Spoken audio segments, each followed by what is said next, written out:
గౌరవ ముఖ్యమంత్రి రేవంత్ రెడ్డి గారి గురించి, కాంగ్రెస్ ప్రభుత్వం గురించి అబద్ధాలను ప్రచారం చేయడం అన్నది చాలా బాధాకరంగా ఉంది. మీకు కఠోర వాస్తవాలను మీడియా సాక్షిగా గత శాసనసభ సమావేశాల్లో నేను ఉదాహరణకు రుణమాఫీ విషయానికి వస్తే కాంగ్రెస్ ప్రభుత్వం 20,000 కోట్ల రూపాయల రుణమాఫీ చేయడం జరిగింది. అదే బీఆర్ఎస్ ప్రభుత్వం ఎన్నో హామీలు ఇచ్చి చేస్తామని చెప్పి అబద్ధ ప్రచారాలు చేసి వాయిదాల పద్ధతి తీసుకొచ్చి చారానా చారానా చారానా అని అది ఒక వడ్డీ మాఫీ పథకంగా మారింది తప్ప అసలు రుణమాఫీ వాళ్ళు చేయలేదు. ఆ చారానాలు కూడా ఆఖరి చారాన వేయలేదు వాళ్ళు. ఈ విధంగా ప్రజలను మోసం చేసినటువంటి వాస్తవ విషయాల్ని నేను గోపి అని అగ్రికల్చర్ కమిషనర్ ఉన్నారు, పత్రికా మిత్రులను కూడా కోరుతున్నాను. వారు ప్రెస్ మీట్ పెట్టినా నేను ప్రెస్ మీట్ పెట్టినా మీరు కూడా ఆ వాస్తవాలని డిపార్ట్మెంట్స్ డాటా ఇది మన గోపి ఆఫీస్ అగ్రికల్చర్ ఇక్కడే పక్కనే ఉంది 5 నిమిషాలు. ఈ సమాచారాన్ని శాసనసభలో నేను చూపెట్టి హరీష్ రావు గారిని ఉద్దేశించి మాట్లాడినా. మీ యొక్క నియోజకవర్గాలకు గతంలో బీఆర్ఎస్ ప్రభుత్వ 10 ఏళ్ల పాలనలో మీరు రుణమాఫీ ఏం చేసిండ్రు, మేము వచ్చిన ఏడాదిలో ఏం చేసినామన్నది శాసనసభలో చూపెట్టి మాట్లాడి పరిగి ఎమ్మెల్యేకు నేను రాజీనామా చేస్తా ఇది అబద్ధమైతే అని చెప్పి నేను హరీష్ రావు గారిని ఉద్దేశించి మాట్లాడుతూ 3 నియోజకవర్గాల గురించి చెప్పిన.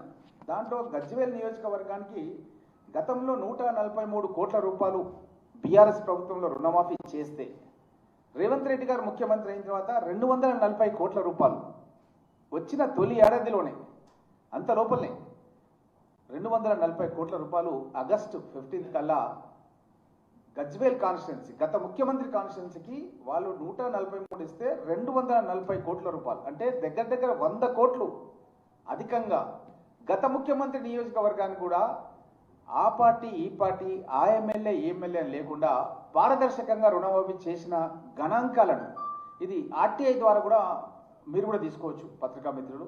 వాళ్ళని కూడా చెప్తున్నాను, బీఆర్ఎస్ సంబంధించినటువంటి నాయకులకు కేటీఆర్కు హరీష్ రావుకు కేసీఆర్ గారికి చెప్తున్నాను, మీరు కూడా తీసుకొని మాట్లాడి వాస్తవాలను మాట్లాడి కానీ అబద్ధాలను మాట్లాడి ప్రజలను మోసం చేయకండి.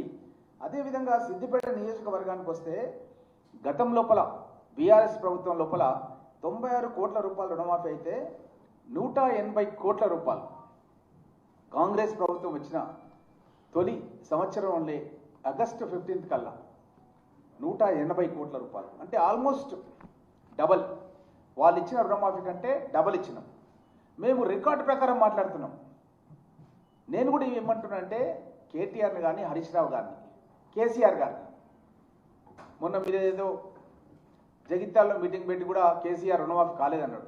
ఒక్కసారి ఆర్టీఐ కింద మీరు దరఖాస్తు పెట్టి మేము చేసింది ఏంది మీరు చేసింది ఏంది తీసుకొని మాట్లాడండి, ప్రజలకు వాస్తవాలని చెప్పండి. అబద్ధాలను పదే ప్రచారం చేస్తే మీ యొక్క సొంత ప్రచార మాధ్యమాల ద్వారా ప్రజలు నమ్ముతారనుకుంటున్నారు కానీ నమ్మరని. అదేవిధంగా సిరిసిల్ల నియోజకవర్గానికి వస్తే కేటీఆర్ నియోజకవర్గానికి వస్తే 101 కోట్ల రూపాయలు గత బీఆర్ఎస్ ప్రభుత్వం లోపల రుణమాఫీ చేస్తే కాంగ్రెస్ ప్రభుత్వం వచ్చిన తర్వాత 177 కోట్ల రూపాయలు అంటే 76 కోట్ల రూపాయలు వచ్చిన తొలి సంవత్సరంలోనే. మీ 10 ఏళ్ల పాలనలో మీరు 101 కోట్లు ఇస్తే మేము 177 కోట్ల రూపాయలు ఇచ్చినాం. ఇది government statistics Gopi commissioner agriculture పక్కనే 5 మినిట్స్ అక్కడ నుంచి మీరు డేటా తీసుకొని మీరు మాట్లాడాల్సిన కోరుతున్నాం. ఇదే విధంగా మీరైతే రైతు బంధు అంటుండ్రో మేము రైతు భరోసా అంటున్నాం. మీరు రైతు బంధు మీరు 5,000 రూపాయలు ఇస్తే మేము 6,000 రూపాయలు ఇస్తున్నాం. ఇప్పటి వరకు 4 సార్లు మేము రైతు భరోసా డబ్బులు రైతుల ఖాతాలో వేసినాం. కొంత ఆలస్యమైన మాట వాస్తవం. ఎందుకు ఆలస్యమైంది? 8 లక్షల కోట్ల రూపాయల అప్పులు మా నెత్తి మీద పెట్టి పుట్టబోయే బిడ్డల మీద కూడా మీరు అప్పులు నెత్తి మీద పెట్టిపోయింది. అది కూడా ఎట్లా చేసిరు అప్పులు అంటే కమర్షియల్ లెండింగ్ రేట్ అని ఒకటి ఉంటుంది, గవర్నమెంట్ లెండింగ్ రేట్ అని ఒకటి ఉంటుంది. గవర్నమెంట్ లెండింగ్ రేట్ ప్రకారమే రాష్ట్ర ప్రభుత్వాలు అప్పులు తీసుకోవాలి.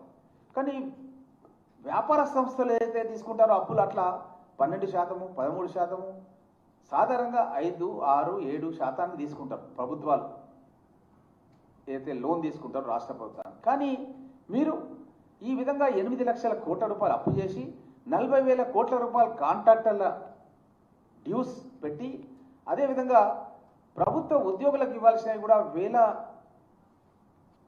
కోట్ల రూపాయల డబ్బులు కూడా వాళ్ళు దుర్వినియోగం చేసి వాళ్ళకి ఇవ్వకుండా రాచి రంపాన పెడితే, కాంగ్రెస్ ప్రభుత్వం వచ్చిన తర్వాత ప్రతి నెల కూడా వాళ్ళకు డబ్బులు రిలీజ్ చేస్తూ ఏ విధంగా వాళ్ళని బయటికి తీసుకురావాలనే ఆలోచనతో, అవసరమైతే మా ఎమ్మెల్యేలై మా మంత్రులకు కూడా జీతాలు కూడా కట్ చేసైనా సరే మొన్న జరిగినటువంటి కేబినెట్ సమావేశంలో చర్చించడం జరిగింది. ఇది వాస్తవాలు, మీరు చేసినటువంటి అవాస్తవాలు. ఈరోజు పరిస్థితి ఏంటంటే ప్రతి పల్లెలో పార్టీలకు అద్దంగా ప్రతి పల్లెలో ప్రతి నియోజకవర్గంలో గ్రామీణ ప్రాంతంలో 3500 ఇండ్లు 5 లక్షల రూపాయలు పూర్తి గ్రాంట్, ఒక్క రూపాయి కూడా పేదవాళ్ళు ఇల్లుకు ఖర్చు పెట్టాల్సిన అవసరం లేదు. రోటీ కప్డా ఆర్ మకాన్ అని ఇందిరాగాంధీ గారు అయితే ఒక సిద్ధాంతాన్ని నమ్మి పేద ప్రజలను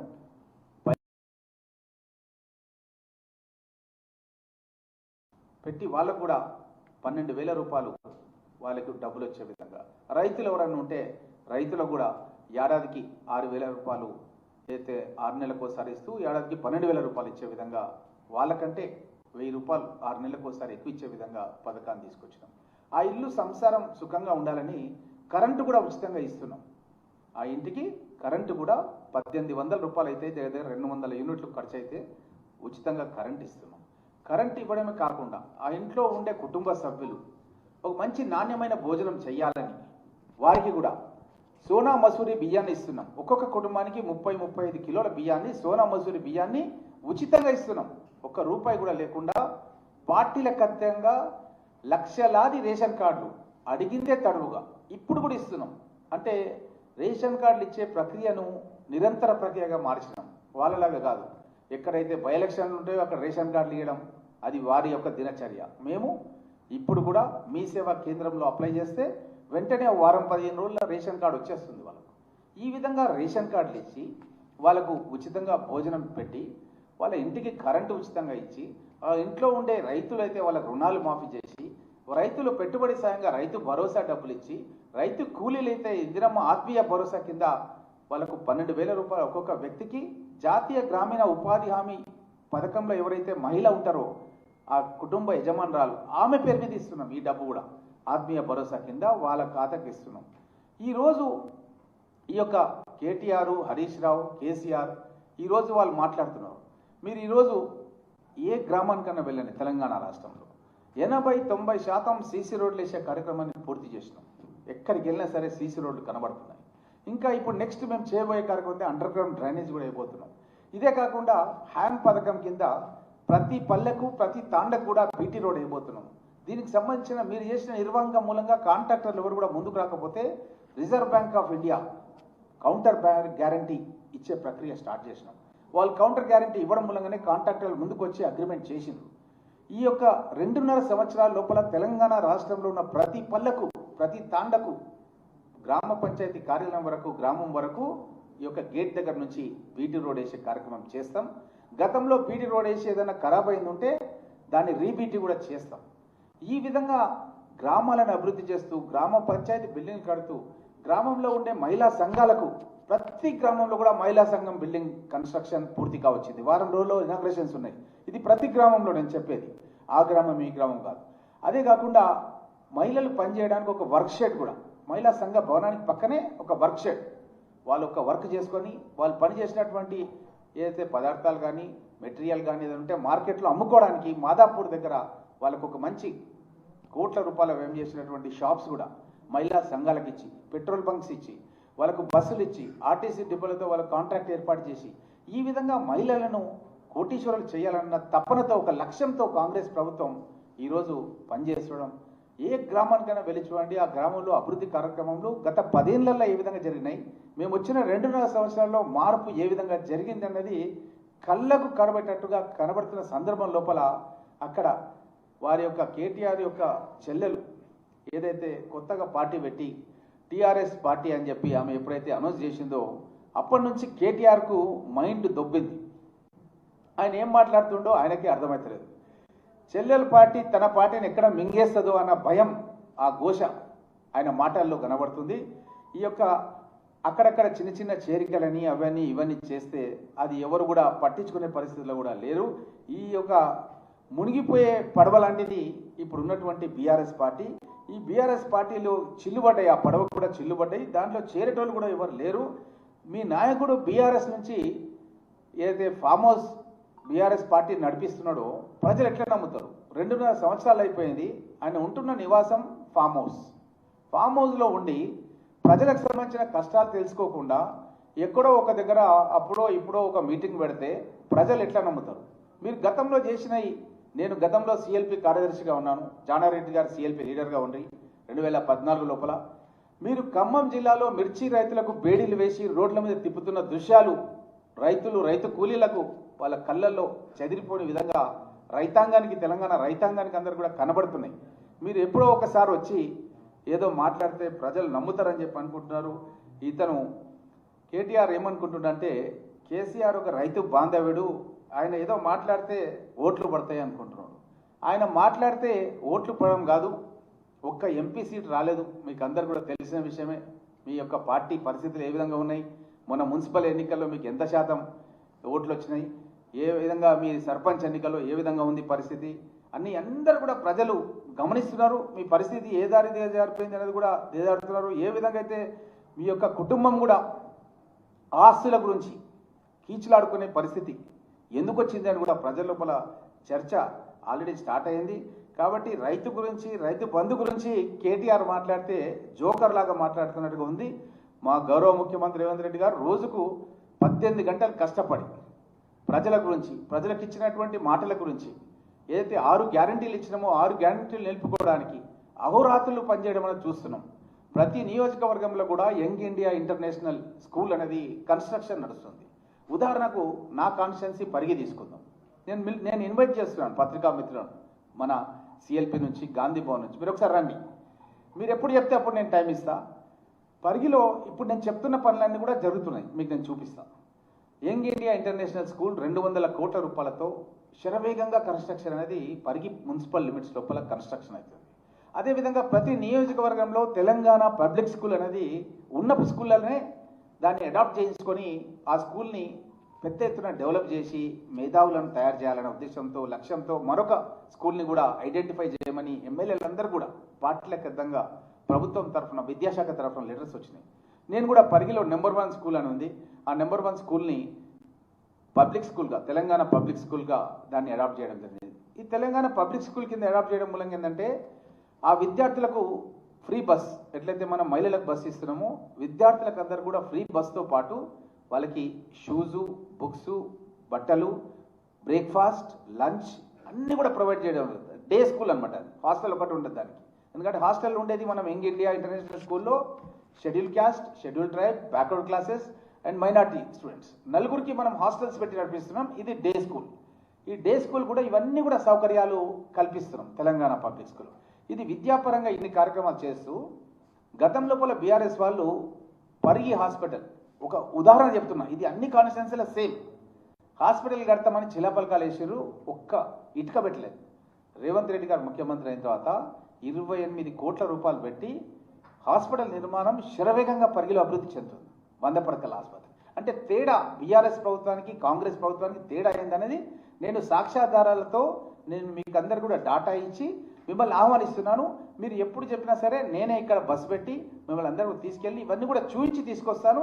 మీరు అది కూడా సర్క్యులేట్ చేయండి. అదేవిధంగా నేను వాళ్ళని కూడా డిమాండ్ చేస్తున్నాను, కేటీఆర్ను, హరీష్ రావును, కేసీఆర్ను, మీరు కూడా మీ ప్రభుత్వంలో మీరు చేసినటువంటి సాక్ష్యాధారాలని, ప్రాక్టికల్ ఇన్ఫర్మేషన్, అక్కడ ఏం జరుగుతుంది ఫీల్డ్లో కూడా అన్నది కూడా మీరు పత్రికా మాధ్యమాల ద్వారా విడుదల చేస్తే ప్రజలు నమ్ముతారు. అది కూడా ఆర్టీఐ కింద కూడా తీసుకోండి. ఇక్కడ గోపి అధికారులు కూడా పక్కనే 5 నిమిషాలు అప్పటికప్పుడే ప్రింట్అవుట్ తీసి ఇస్తారు, వాళ్ళు ఏం చేశారు, మేమేం చేశారు. ఈ విధంగా ఈరోజు రిటైర్డ్ ఉద్యోగులకు 8,000 కోట్ల రూపాయలు బకాయిలు పెట్టిపోయాను. 8,000 కోట్ల రూపాయలు. ఈరోజు ప్రతి నెల మేము 1,000 కోట్ల రూపాయలు ఇచ్చి వాళ్ళను కూడా ఏ విధంగానైనా ఒడ్డుకు చేర్చాలి. అవసరమైతే మా ఎమ్మెల్యేలు, మినిస్టర్స్ యొక్క శాలరీస్ కూడా మేము ఇవ్వడానికి, ఒక సగం ఇవ్వడానికి కూడా సిద్ధంగా వచ్చినాం.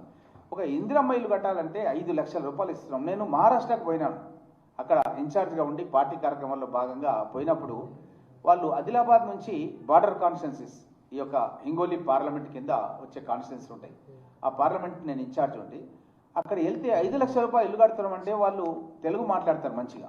మన ఆదిలాబాద్ బార్డర్ కాన్స్టిట్యున్సీ వాళ్ళు నాందేడ్ వరకు ఉంటాయి. వాళ్ళు ఏమంటారంటే మా యొక్క నియోజకవర్గాలని తెలంగాణ రాష్ట్రంలో కల్పించుకోండి.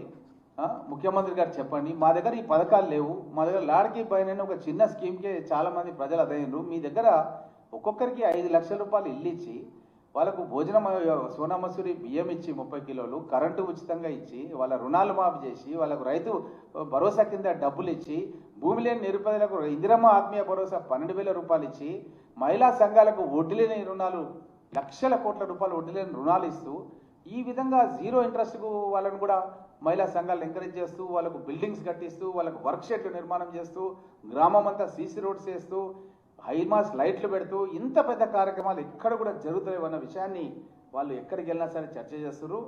ముఖ్యంగా వీళ్ళు గతం లోపల అబద్ధాలను ప్రచారం చేసి రియల్ ఎస్టేట్ మార్కెట్ ఏదో వాళ్ళు డెవలప్ చేసినామని, రియల్ ఎస్టేట్ మార్కెట్ ఏదో పడిపోయిందని కూడా కేటీఆర్ మాట్లాడుతాం. నిజంగా పడిపోయిందంటే నేను కేటీఆర్ని అడుగుతున్నా, నీ ఫామ్ హౌస్ ఏదైతే ఉందో అది రంగారెడ్డి జిల్లాలో కావచ్చు, లేకపోతే మీ నాయన ఫామ్ హౌస్ కావచ్చు, లేకపోతే ఇంకెవరిదైనా కావచ్చు, లేకపోతే మీ ఇల్లు కావచ్చు నంది హిల్స్లో, ఒకసారి ఇప్పుడు ధర పెట్టి చూడు. అప్పుడేం ధర ఉంటే మీ గవర్నమెంట్లో, ఇప్పుడేం ధర ఉంది కాంగ్రెస్ గవర్నమెంట్, ఒకవేళ తగ్గిందా పెరిగిందా అన్నది ఒకసారి మార్కెట్లో పెట్టి చూడు ఫర్ సేల్ అని, అప్పుడు తెలుస్తుంది నీకు రేవంత్ రెడ్డి గారు వచ్చిన తర్వాత పెరిగిందా తగ్గిందా అన్నది. ఈ మధ్య కాలంలో ఆక్షన్స్ కూడా జరిగినాయి. ప్రభుత్వం కూడా గవర్నమెంట్ ల్యాండ్స్ గండిపేట పరిసర ప్రాంతాల్లో కొన్ని ఏరియాస్లలో కూడా ఆక్షన్ చేస్తే అప్పటి ప్రభుత్వానికంటే ఎక్కువ ఆక్షన్ పలికింది పత్రికా మాధ్యమాల్లో కూడా మీరు అందరూ కూడా గమనించారు. కాబట్టి వీళ్ళు 10 ఏళ్లలో పాలమూరు రంగారెడ్డి ప్రాజెక్టుకి సంబంధించింది, నేను పాలమూరు రంగారెడ్డికి సంబంధించిన ఏదైతే కొందుర్గు పరిగి లక్ష్మీదేవిపల్లి రిజర్వాయర్ ఉంటుందో ఆ రిజర్వాయర్ నిర్మాణం చేయాలని ఎంతో పట్టుదలతో పనిచేస్తున్నటువంటి వ్యక్తిని గతంలో కేసీఆర్ గారు పరిగికి ఇప్పటి వరకు వచ్చిన సందర్భాల్లో 4 సార్లు వస్తే 4 సార్లు ఆ సైట్ దగ్గరికి పోలేదు, మీటింగ్ పెట్టి చెప్పిండు. ఏమనంటే కొందుర్గు పరిగి లక్ష్మీదేవిపల్లి అన్నది తెలంగాణలో హైయెస్ట్ ప్లేస్లో ఉంటుంది, అక్కడ కనుక నీళ్లు మనం ఎక్కియగలిగితే ఒక కుండలో నీళ్ళు ఎక్కించినట్టు కుండకు చిల్లు కొడితే నీళ్ళు ఎట్లా పడతాయో అట్లా నీళ్ళు వస్తాయి, మనం తెలంగాణలో ఎక్కడికైనా సరే నీళ్ళు తీసుకుపోవచ్చు, నేను ఈ ప్రాజెక్ట్ కట్టిస్తా అని గతంలో హరీశ్వర్ రెడ్డి టీడీపీకి రాజీనామా చేసి కాంగ్రెస్ పార్టీలో జరుగుతున్న సందర్భం లోపల అప్పటి ఎమ్మెల్యే ఒక మీటింగ్లో చెప్పింది కేసీఆర్. తర్వాత హరీశ్వర్ రెడ్డి 14 ఎన్నికల్లో బీఆర్ఎస్ అభ్యర్థిగా పోటీ చేస్తే ఆయన ఓడిపోయాడు, నేను గెలిచిన. ఆ మీటింగ్లో కూడా అదే చెప్పాడు. తర్వాత 18లో మళ్ళీ అదే ఎమ్మెల్యే ఎలక్షన్స్ అప్పుడు వచ్చినాను, 5 ఏళ్ళకి ఒకసారి వస్తాడు ఆయన ఎలక్షన్ అంతే, మళ్ళీ వచ్చినప్పుడు అదే చెప్పాడు. మళ్ళీ మొన్న 24లో కూడా 23 డిసెంబర్లో కూడా ఎలక్షన్లకు వచ్చినప్పుడు కూడా అదే మాట చెప్పాడు. అంటే ఆయన మాటల మనిషి. 4 సార్లు పరిగి గడ్డ మీద కొందుర్గు పరిగి లక్ష్మీదేవిపల్లి కడతాని కనీసం భూసేకరణ చేయలేదు.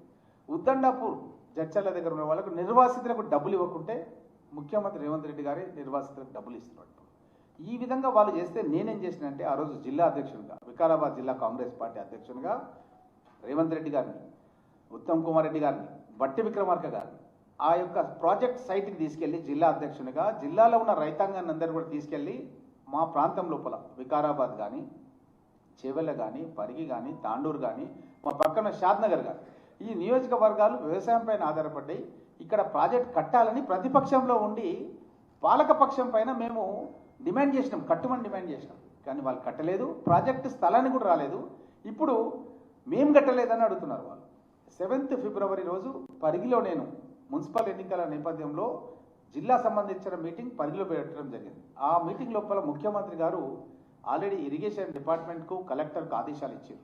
భూసేకరణకు సంబంధించినటువంటి వివరాలని సమీకరించి ముఖ్యమంత్రి కార్యాలయానికి పంపించాలని ఆల్రెడీ పంపించారు కదా, లెటర్ కూడా నేను మీకు ఇస్తాను. నేను అడుగుతున్నాను ఈ యొక్క కేటీఆర్ను, హరీష్ రావును, కేసీఆర్, మీరు ఎందుకు కనీసం భూసేకరణ చేయలేదు, కనీసం ఆ సైట్ ఎందుకు విజిట్ చేయలేదు? సైట్ అన్న విజిట్ చేయాలా లేదా? ఆ సైట్ నేను చీఫ్ ఇంజనీర్లను తీసుకొని, నా పక్క కాన్స్టిట్యున్సీ షాద్నగర్ శంకర్ ఎమ్మెల్యేని తీసుకొని, అందరూ కూడా తీసుకొని సైట్ విజిట్ చేసి ఎన్నో ప్రోగ్రామ్స్ అక్కడ చేసి మొత్తం కూడా దాని మీద వర్కౌట్ చేస్తున్నాం. వీళ్ళు ఏ పని చేయకుండా ఒక పంపు అప్పుడు ఆన్ చేసి ఎలక్షన్స్ అప్పుడు ఆ పంపు కూడా అప్పుడే ఎలక్షన్లు అప్పుడు ఆన్ చేసి బంద్ చేసారు, అది అసలు నీళ్ళు ఇవ్వలేదు, ఒక ఎకరా కూడా పారలేదు, ఏం కాలేదు. ఈ విధంగా ప్రజలను మభ్యపెట్టి అక్కడ ప్రజలు ఒక ఎంపీగా కేసీఆర్కు జీవం పోసారు మహబూబ్నగర్ ప్రాంతం వాళ్ళు. ఆ మహబూబ్నగర్కి ఏం చేసింది లేదు కాబట్టి మహబూబ్నగర్లో ఒక్క సీట్ ఇవ్వలేదు, ఈరోజు ఒక్క సీటు కూడా బీఆర్ఎస్ పార్టీకి ఇవ్వలేదు. ఇప్పుడు మేము నారాయణపేట కొడంగల్ లిఫ్ట్ ఇరిగేషన్ పనులు చురుగ్గా జరుగుతున్నాయి, మీ ప్రభుత్వంలో జరగలేదు. అదేవిధంగా ఈ యొక్క ఎస్ఎల్బిసి పనులు కూడా వేగవంతం చేయడం జరిగింది.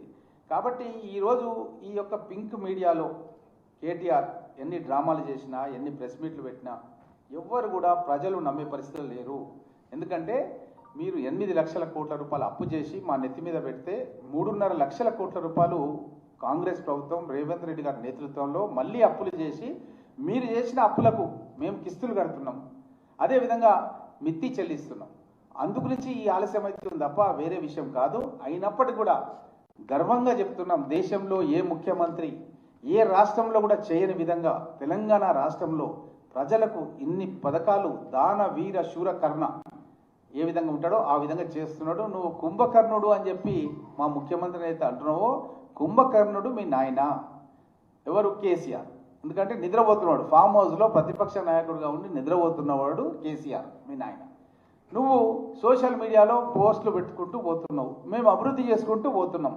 ప్రజలు గుర్తిస్తారు ఎవరు అభివృద్ధి చేసినది, వాళ్ళ కళ్ళకు కనబడుతుంది. గ్రామం లోపల ఎన్ని సోషల్ మీడియాలు పెట్టినా ఏం పెట్టినా వాళ్ళ కళ్ళకు కనబడుతుంది.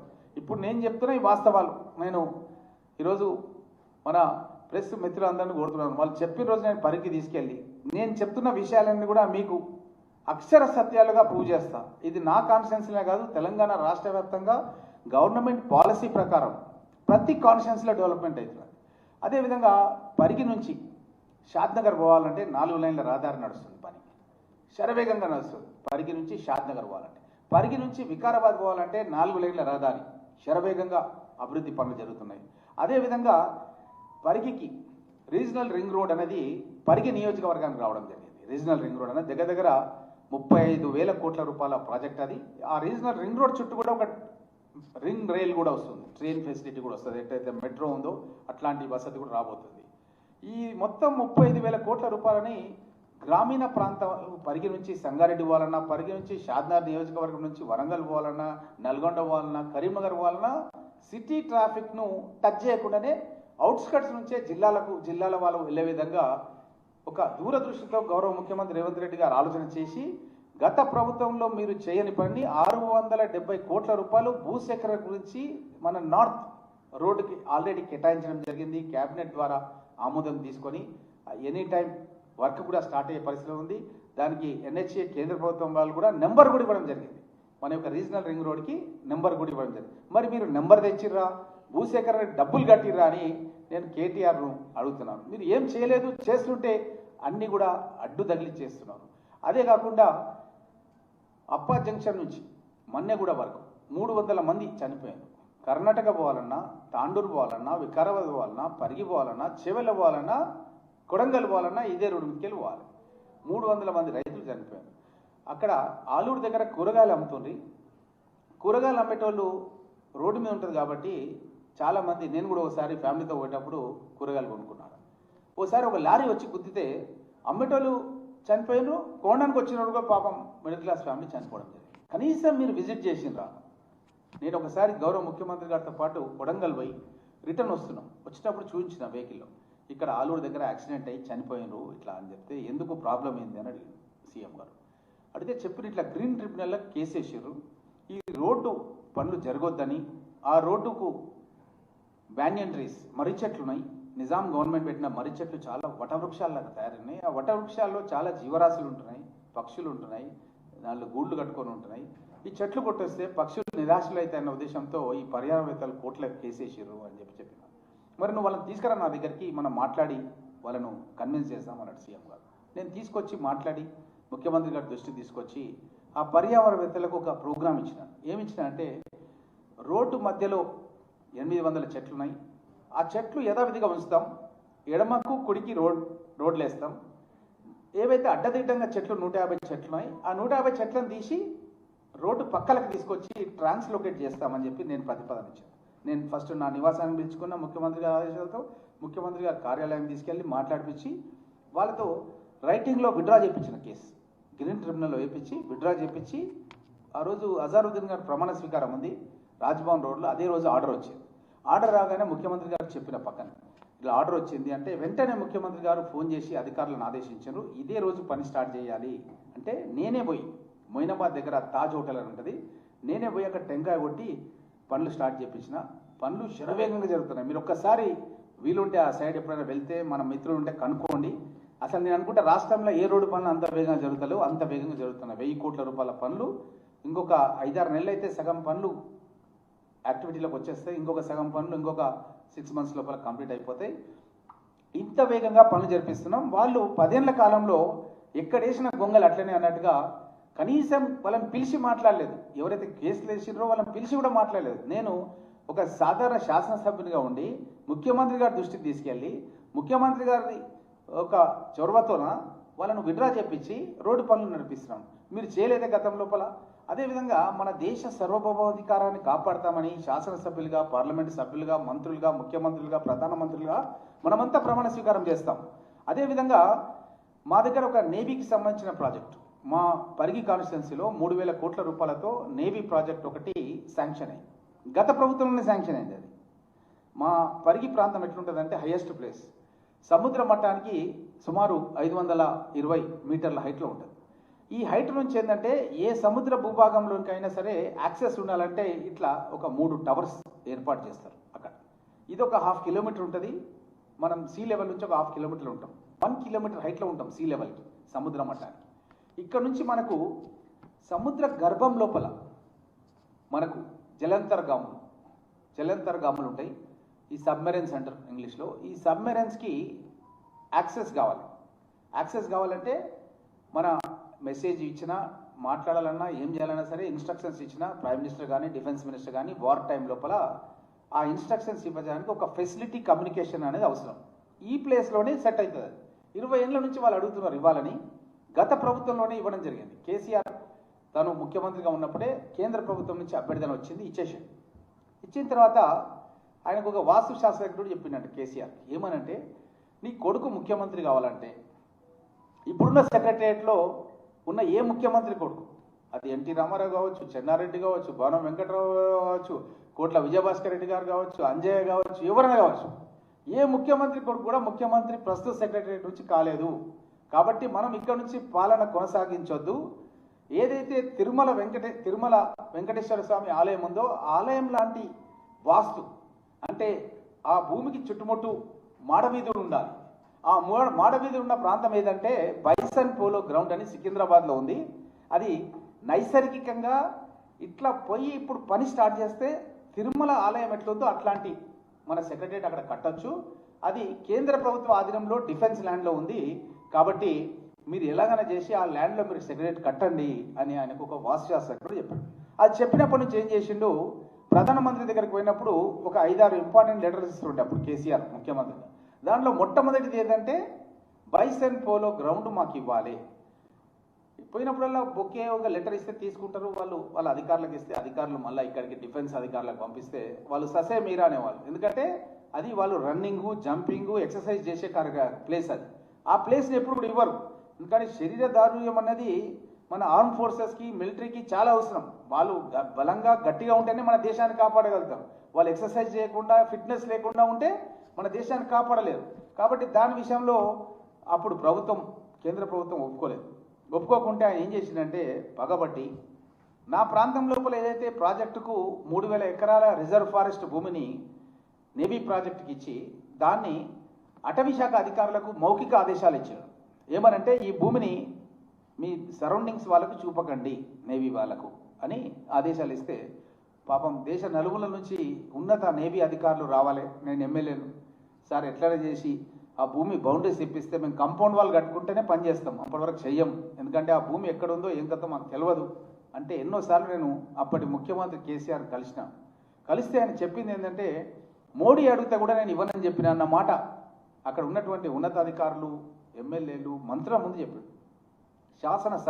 ఇదే శాసనసభలో ఆయన కార్యాలయానికి నేను ఎమ్మెల్యేగా పోయి అడిగినాను, మీరు భూమికి డబ్బులు తీసుకున్నారు, భూమికి జీవో ఇచ్చిండ్రు, కానీ మీరు బౌండరీస్ చూపెట్టకపోతే ఎట్లా అంటే నేను చూపెట్టానని చెప్పాను. ఎందుకు చూపెట్టానంటే వాళ్ళు బైసన్ పోలో గ్రౌండ్ ఇవ్వలేదు కాబట్టి. ఎందుకంటే దొరలు పట్టేళ్ళు ఏం చేసేవాళ్ళంటే ఊర్లో ఎవడన్నా పని నకపోతే, మాట నకపోతే భూములన్నీ వాళ్ళే ఉంటుండే, వాళ్ళ చేనుకోవాలంటే ఒక కంప అడ్డమే పీస్తుంది. సాయంత్రం వస్తాకల్లా వస్తుండే, దొర పటేలా జర ఎట్లన్నా చేను కోనికే జర నాకు తోవయి పటేలా అంటే మళ్ళీ ఆయన దొర చెప్తే వెంటనే మళ్ళీ తో ఉంటుంది ఆయనకు, లేదు ఉండదు అన్నమాట. ఈయన కూడా దొర కాబట్టి ఈయన ఏం చేసిండంటే నా దగ్గర నేవీ ప్రాజెక్ట్ ఆపరేషన్. ఇది చాలా మన రాష్ట్రానికి మన ఒక పౌరునిగా, ఎందుకంటే మా ఇంట్లో మా అన్న ఎయిర్ ఫోర్స్లో పనిచేసాడు, మా చిన్నాన్న మా నాన్న వాళ్ళ బ్రదర్ ఆయన ఆర్మీలో కర్నల్గా పనిచేసాడు, పాకిస్తాన్ వార్ పోయిండు, చైనా వార్ పోయిండు. మా పెద్దనాన్న వెంకటరామరెడ్డి గారు అడిషనల్ ఎస్పీగా ఉండి తెలంగాణ సాయుధ పోరాటంలో పాల్గొన్నాడు. నాకు కూడా ఎన్సీసీలో ఉండి భారత్ స్కౌట్స్లో ఉండి నాకు కూడా దేశ సేవకు సంబంధించిన దాంట్లో పనిచేయాలన్న తాత ఉండే. అది పనిచేయనందుకు కనీసం ఈ యొక్క నేవీ ప్రాజెక్ట్ అని నా దగ్గర వస్తే బాగుంటుందని బాగా పోరాటం చేస్తే ఆయన ఇచ్చిన జవాబు అది. రేవంత్ రెడ్డి గారు ఎంపీగా ఉన్నప్పుడు నేనే మొత్తం డేటా తీసుకొని పార్లమెంట్లో మాట్లాడడానికి కూడా ఆయన ఇంట్లో కూర్చొని మొత్తం డ్రాఫ్ట్ తయారు చేసినాం. అది మాట్లాడదామంటే ఆ రోజు పార్లమెంట్లో టైం దొరకలేదు. తర్వాత శాసనసభ ఎన్నికలు వచ్చినాయి, ప్రభుత్వం వచ్చింది. దానికి సంబంధించిన కార్తీక్ అని చెప్పి ఎవరైతే కమిడోర్ ఉంటారో ఆయన తీసుకొని ముఖ్యమంత్రి కార్యాలయం తీసుకొని పోయినా వెంటనే ముఖ్యమంత్రి గారు ఆదేశాలు ఇచ్చేసారు, సైట్ మొత్తం హ్యాండ్ ఓవర్ చేయండి అని.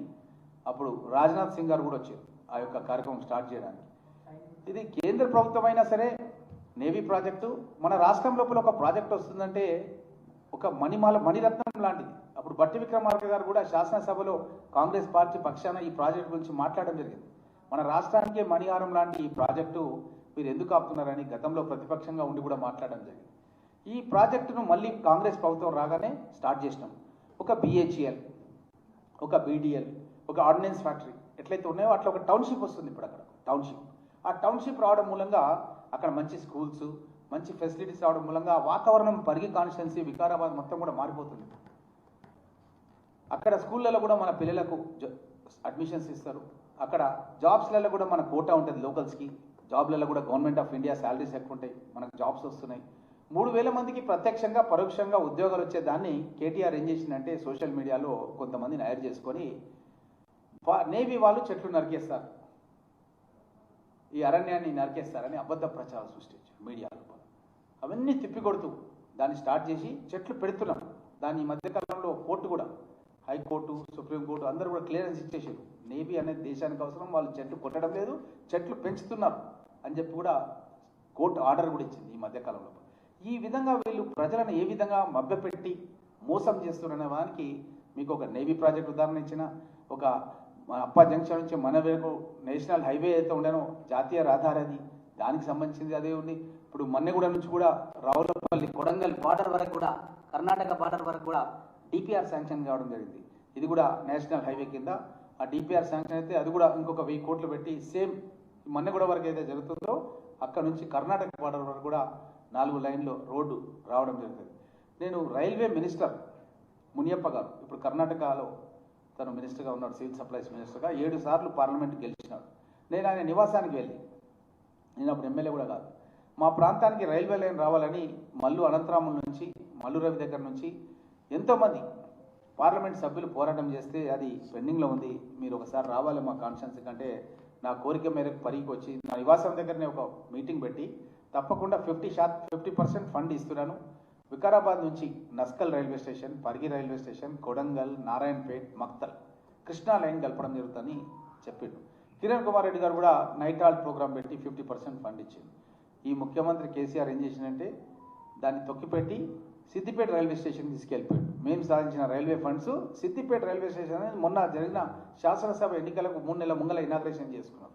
అంటే మా ఫండ్స్ తీసుకుపోయి అక్కడ ఇనాగ్రేషన్ చేసుకున్నారు. ఇప్పుడు రేవంత్ రెడ్డి గారు ప్రధానమంత్రితో తరచుగా మాట్లాడుతూ, రైల్వే మినిస్టర్తో మాట్లాడుతూ ఇప్పుడు 3,000 కోట్ల రూపాయలతో వికారాబాద్ నుంచి పరిగి, కొడంగల్, నారాయణపేట్, మక్తల్ రైల్వే లైన్కి తొందరలోనే దానికి సంబంధించిన మొత్తం దగ్గర 700 కోట్ల రూపాయలు భూసేకరణ గురించి ఆల్రెడీ జమ చేసినాం బ్యాంకులో. తొందరలో దానికి సంబంధించిన పనులు కూడా స్టార్ట్ చేయబోతున్నాం.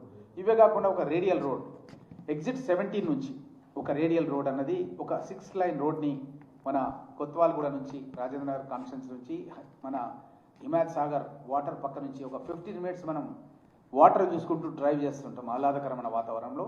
ఆ తర్వాత next Shabad industrial area, Shabad అనేది కూడా గతంలో పరిగి కాన్స్టిట్యున్సీగా ఉండి తర్వాత చెవెలకు పోయింది. ఆ పరిసర ప్రాంతాల నుంచి మన షాద్నగర్ కాన్స్టిట్యున్సీలో కొందుర్గు మండలం నుంచి పరిగి మండల్ సైద్పల్లి దగ్గర ఈ యొక్క ఏదైతే రేడియల్ రోడ్ కొత్తగా శాంక్షన్ అయింది ఆ రోడ్ కనెక్ట్ అవుతుంది. ఇది 40 మినిట్స్లో మేము హైదరాబాద్కి వచ్చేస్తాం. Only 40 minutes. పరిగి నుంచి హైదరాబాద్ ఓఆర్ఆర్ ఎక్కడానికి 40 నిమిషాలు వచ్చే విధంగా గౌరవ ముఖ్యమంత్రి రేవంత్ రెడ్డి గారు ఆ యొక్క సమయాన్ని వ్యయాన్ని తగ్గించి ఈ యొక్క రోడ్స్ డెవలప్మెంట్ పరంగా అక్కడ ఉన్న భూముల ధర కూడా పెరిగే విధంగా, రియల్ ఎస్టేట్ డెవలప్ అయ్యే విధంగా, విల్లా కాలనీ వచ్చే విధంగా ఎన్నో కమ్యూనిటీస్ వస్తున్నాయి అక్కడ విల్లా కాలనీస్. అదే కాకుండా ఒక్కొక్క గతంలో ఉన్నటువంటి రోడ్స్ అయితే ఉంటాయో డబల్ రోడ్స్, దోమ మండల్ దగ్గర మైలారం దగ్గర కనెక్ట్ అవుతుంది. అది గతంలో మన నంచర్ల నుంచి రాగాపూర్ సింగిల్ రోడ్ ఉంటే నేను డబుల్ రోడ్ శాంక్షన్ చేయించడం జరిగింది. అది కనెక్ట్ అవుతుంది మైలారం టెంపుల్ దగ్గర. ఆ తర్వాత దిర్సంపల్లి అనంతరెడ్డిపల్లి దగ్గర కట్ అవుతుంది, కోస్గి వరకు పోతుంది. ఈ విధంగా పోవడం మూలంగా పెద్ద ఎత్తున ఈ యొక్క అభివృద్ధి అనేది జరుగుతుంది. ఈ రోడ్డు ఇరువైపులా పరిశ్రమలు ఏర్పాటు చేయడానికే భూసేకరణ చేయడం జరిగింది. ఇప్పుడు ఉన్నటువంటి లగచర్ల కానీ, హకీంపేట్ కానీ, పోలేపల్లి కానీ ఇవి కొడంగల్ కాన్స్టిట్యున్సీలో ఉన్నాయి. నా కాన్స్టిట్యున్సీలో కూడా కొండాయపల్లి, అదేవిధంగా దాని పరిసర ప్రాంతాల్లో బట్లచందారం ఇవన్నీ కూడా విలేజెస్లలో తీసుకొని మన పరిగి మండలం కూడా కొన్ని గ్రామాలు తీసుకొని ఇండస్ట్రీస్ కూడా ఈ యొక్క రేడియల్ రోడ్ పక్కన పెట్టడం మూలంగా వరల్డ్ క్లాస్ కంపెనీస్ వచ్చి అక్కడ నిరుద్యోగ యువకులకు ఉద్యోగాలు ఇవ్వడానికి సహకరిస్తుంది. వాళ్ళకి ట్రైనింగ్ ఇవ్వడానికి ప్రతి కాన్స్టిట్యున్సీలో కూడా అడ్వాన్స్ ట్రైనింగ్ సెంటర్, గతంలో లాగా ఐటీఐ సార్ ఉంటుండే, అది మూస పద్ధతిలో ఉంటుండే, టర్నర్, వెల్డర్, ఫిట్టర్ అని. అవిటికి జాబ్స్ రావడం కంటే కూడా ఇప్పుడు ఇండస్ట్రీస్ వాళ్ళే ట్రైన్ చేసే విధంగా టాటా వారి సహకారంతో, టాటా వాళ్ళు 70% ఫండ్ పెడితే 30% రాష్ట్ర ప్రభుత్వం ఇచ్చి ఈ నస్కల్ అని మా పరి కాన్స్టిట్యున్సీలో ఆల్రెడీ వివేక్ వెంకట స్వామి గారిని తీసుకెళ్లి దాన్ని ఫౌండేషన్ ఇప్పించి వర్క్ స్టార్ట్ చేసినాం. దాని వర్క్ కూడా జరుగుతుంది. అక్కడ ఇండస్ట్రీస్ వాళ్ళతోనే ట్రైనింగ్ ఇప్పించి కొన్ని షార్ట్ టర్మ్ కోర్సెస్ ఉంటాయి, కొన్ని long term courses, industries requirement ప్రకారం వాళ్ళకి ట్రైనింగ్ ఇచ్చి జాబ్స్ ఇచ్చే కార్యక్రమాన్ని చేస్తున్నాం. ఎందుకంటే యువతలో నిరుద్యోగాలు పెరిగిపోయినాయి. కాంగ్రెస్ ప్రభుత్వం వచ్చిన తర్వాత దగ్గర 80,000 ఉద్యోగాలు ఇచ్చినాం. ఇంకా ప్రైవేట్ ఉద్యోగాలు కూడా ఇచ్చి నిరుద్యోగ యువకులను ఆదుకోవాలనే ఉద్దేశంతో అన్ని రాష్ట్రాల్లో కూడా జరుగుతుంది. ఇప్పుడు మన తెలంగాణ కూడా అర్బనైజేషన్ అరౌండ్ 40-45% దగ్గరకు వచ్చేసినాం. ఇంకొక ఫ్యూ ఇయర్స్ అయిపోతే 50% క్రాస్ అయిపోతాం. మరి అర్బనైజేషన్ అవుతున్నప్పుడు దూరదృష్టితో మనము పరిశ్రమ ఏర్పాటు చేయాలనే ఉద్దేశంతో గౌరవ ముఖ్యమంత్రి గారితో పాటు నేను కూడా అమెరికా పోయినాను, స్టాన్ఫోర్డ్ యూనివర్సిటీకి పోయినాను, చాలా ఇండస్ట్రీస్తో అంబాసిడర్స్తో చాలా మీటింగ్ చేసినప్పుడు చాలా మంది ముందుకు వచ్చి ఎంఓఈస్ సైన్ చేసినారు ముఖ్యమంత్రి గారితోనూ, శ్రీధర్ బాబు గారితో, ఇండస్ట్రీస్ మినిస్టర్తో. మరి వాళ్ళకి ల్యాండ్స్ ఇస్తేనే కదా వాళ్ళు ఇండస్ట్రీస్ పెట్టేది, ఆ ఇండస్ట్రీస్ పెడితేనే కదా వాళ్ళకి జాబ్స్ వచ్చేది, మన యొక్క రాష్ట్రం యొక్క ఆర్థిక పరిస్థితి కూడా మెరుగుపడేది. ఈ విధంగా చేస్తున్న సందర్భం లోపల ప్రభుత్వాన్ని ఏదో విధంగా అబాసుపాలు చేయాలని, ప్రభుత్వం చేస్తున్న పనులను చులకనగా చూపించాలన్న ఉద్దేశంతో కేటీఆర్, హరీష్ రావు, కేసీఆర్ ఆడుతున్నటువంటి నాటకాన్ని ఎవ్వరు కూడా నమ్మే పరిస్థితులు లేరు. ఖచ్చితంగా మన తెలంగాణ రాష్ట్రాన్ని మన దేశంలోనే గర్వించే విధంగా చేయబోతున్నాం. దాంట్లో భాగంగా మూసీ రివర్ ఫ్రంట్ అథారిటీ అనేది కూడా తీసుకొచ్చినాం. దానికి ఆర్మీ వాళ్ళు కూడా ఒక 100 ఎకరాల భూమి మన బాపుఘాట్ కానుకొని ఉన్నటువంటి ఆర్మీ ల్యాండ్స్ కూడా ఇస్తున్నారు. ఇచ్చి అక్కడ మంచిగా డెవలప్మెంట్ చేసి మూసీ అనేది స్టార్ట్ అయ్యేదే మా వికారాబాద్ జిల్లా నుంచి. మూసీ ఈసా అనేది మా పరిగి వికారాబాద్ ప్రాంతం నుంచే ఇటు ఉస్మాన్ సాగర్, హిమాయత్ సాగర్కి నీళ్ళు వస్తున్నాయి. ఆ వచ్చే ప్రాంతం లోపల ఈ కాలువలకు చెక్ డ్యామ్స్ కూడా నిర్మాణం చేపించి ఆ చెక్ డ్యామ్స్ ద్వారా మా యొక్క రైతులకు కూడా భూములు కొద్దిగా గ్రౌండ్ లెవెల్ వాటర్ పెరిగే విధంగా కృషి చేయడం జరుగుతుంది. ఈ విధంగా మనం అప్పుడు ఎల్లంపల్లి నుంచి నీళ్ళని తీసుకొచ్చి గండిపేటలో కలిపి, గండిపేట నుంచి మనం మన యొక్క ఏదైతే నల్గొండ వరకు ఏదైతే మూసి కాలువలు ఉన్నాయో మొత్తం కూడా మురికితో కూపంతో ఉండి ఫ్లోరైడ్ బాధితులను కూడా ఆదుకోవాలన్న ఉద్దేశంతో ముఖ్యమంత్రి గారి తపనతో హైదరాబాద్ను కూడా సుందరీకరణ వైపు తీసుకెళ్తూ ఇక్కడ ఒక మంచి బోటింగ్ సౌకర్యం, మంచి హోటల్స్, రిసార్ట్స్ అన్ని కూడా ఏర్పాటు చేసి దేశంలోనే అంతర్జాతీయ స్థాయికి తీసుకెళ్లే విధంగా టూరిజం కూడా డెవలప్ చేసి మంచి టూరిజం ద్వారా కూడా రాష్ట్రానికి రెవెన్యూ వచ్చే విధంగా గౌరవ ముఖ్యమంత్రి గారు కృషి చేస్తున్నారు. మీరు కూడా మూసీ రివర్ ఫ్రంట్ అథారిటీ అని పెట్టి చైర్మన్ అపాయింట్ చేయడం వరకు అలంకప్రాయంగా చేసేది తప్ప కానీ ఎలాంటి పనులు ప్రోగ్రెస్ కూడా చేయలేదు అన్న విషయాన్ని కూడా మీ దృష్టికి తెలియజేస్తూ, ఈ విధంగా ఎన్ని కార్యక్రమాలను ఇంత తక్కువ సమయంలో తీసుకొని ఒక ఫ్యూచర్ సిటీని కూడా ఏర్పాటు చేస్తూ అక్కడ ఒక స్కిల్ యూనివర్సిటీ కూడా ఏర్పాటు చేస్తూ చదువుతున్నటువంటి విద్యార్థులను ఇండస్ట్రీ ఫ్రెండ్లీగా చేయాలి, ఇండస్ట్రీ వాళ్ళు కోరుకున్న విధంగా వీళ్లకు స్కిల్ డెవలప్మెంట్ జరగాలన్న ఉద్దేశంతో ముఖ్యమంత్రి గారు తపన పడి ఈరోజు చేస్తున్నటువంటి అభివృద్ధి కానీ, అదేవిధంగా మెస్ ఛార్జీలు పెంచడం కానీ, కాస్మోటిక్ ఛార్జీలు పెంచడం కానీ, అదేవిధంగా హాస్టళ్లకు అధునాతన భవనాలు కట్టించడం కానీ, ఇవన్నీ కూడా కార్యక్రమాలు చూసి ప్రజల లోపల ఏ విధంగా చులకనైపోతామన్న భావనతో మీరు ఏదైతే మా కాంగ్రెస్ ప్రభుత్వం పైన అవాస్తవాలను ఎన్ని మీరు ప్రచారం చేసినా ఎన్ని చెప్పినా తెలంగాణ ప్రజలు నమ్మే పరిస్థితులు లేరు అన్న విషయాన్ని కేటీఆర్కు నేను చెప్తూ, మరొకసారి మీరు ప్రెస్ మీటింగ్ పెడితే మీరు ఆర్టీఐ కింద తీసుకున్న కాయిదాల ద్వారా పెట్టండి. 2.5 సంవత్సరాల మా కాలాన్ని మీ 2.5 సంవత్సరాల కాలంతోనే పోల్చండి. మీ 10 సంవత్సరాల కాలాన్ని 2.5 సంవత్సరాలతో పోలుస్తూ మీరు ఆర్టీఐ కాయిదాలు లేకుండా అబద్ధ ప్రచారాలు చేసే ప్రయత్నాన్ని మానుకోండి. అట్లయితేనే భవిష్యత్తు లోపల మిమ్మల్ని ప్రజలు నమ్ముతారు తప్ప అసలు 6 గ్యారంటీలు అమలైతే లేవు, రుణమాఫీ కాలేదు అన్న విధంగా మీరు మాట్లాడితే ప్రజలు నవ్వుకుంటున్నారు అన్న విషయాన్ని కేటీఆర్కు, కేసీఆర్కు, హరీష్ రావుకు చెప్తూ, మరొకసారి మీరు ఏ ప్రెస్ మీట్ పెట్టినా సరే మీరు సాక్ష్యాధారాలతో 2.5 సంవత్సరాల మా కాల వ్యవధిని 10 సంవత్సరాల మీ కాల వ్యవధికి మీరు కంపారిజన్ చేస్తూ చేయాలి. మేము క్లియర్గా మీ కాన్స్టిట్యున్సీ లోపల మీరు ఏ విధంగా చేస్తున్నారు అనేది, మీ యొక్క గజ్వేల్ కాన్స్టిట్యున్సీలో ఎంతమంది రైతులకు ఇచ్చిండ్రు, మీరు సిరిసిల్లలో ఎంతమందికి ఇచ్చారు, సిద్దిపేట గణాంకాలతో సహా పత్రికా మంత్రులకు ఇస్తున్నాను, వారి ద్వారా మీరు తెప్పించుకొని మీరు కూడా ఈ విధంగా ఇది కనుక అవాస్తవం అయితే పరిగి ఎమ్మెల్యేకు రాజీనామా చేయడానికి నేను సిద్ధంగా ఉన్న. హరీష్ రావును సిద్దిపేటకు, అదేవిధంగా కేటీఆర్ సిరిసిల్లకు, గజ్వేల్కు కేసీఆర్ కూడా సిద్ధంగా ఉండాలి. మీరు మరొకసారి రుణమాఫీ కాలేదని మాట్లాడొద్దు అన్న విషయాన్ని స్పష్టంగా తెలియజేస్తూ ఈ యొక్క ప్రెస్ కార్యక్రమాన్ని ముగిస్తున్నాం.